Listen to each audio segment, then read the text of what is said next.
stedet Junisland nu. Solen skinner max, og vi skulle på dyrestue.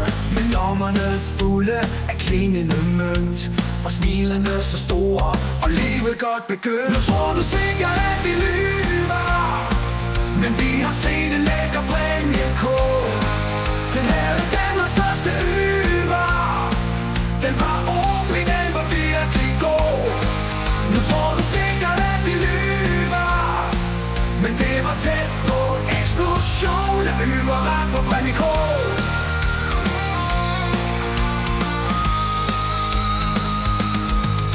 Startede med at følges med klassen i flok, og så på 1000 heste til vi havde fået nok. Så gik vi hen til køerne, som var spændt op til mue. Vi ville gerne have malket dem, ja hvis vi bare kunne. Tror du sikkert at vi lyver, men vi har set en lækker præmiekål.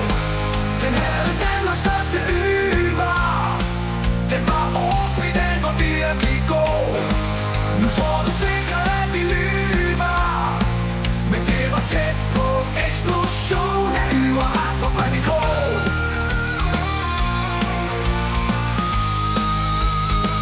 Vi så på små kaniner med meget lange ører.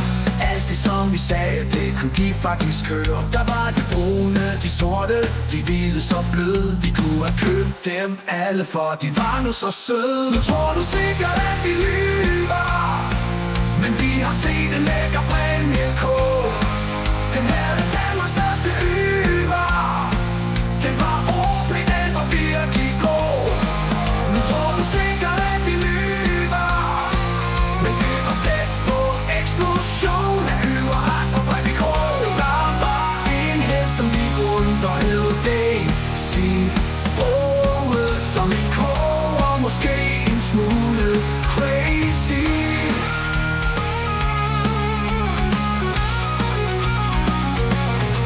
Nu skulle vi ud i grupperne så bedte.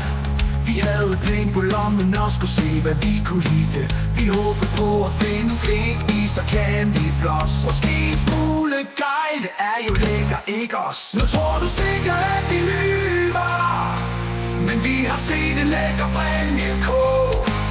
Den havde Danmarks største øver. Den var ordentlig, den var virkelig god. Nu tror du sikkert at vi lyver, men det var tæt på eksplosion af øver ret på præmiekål.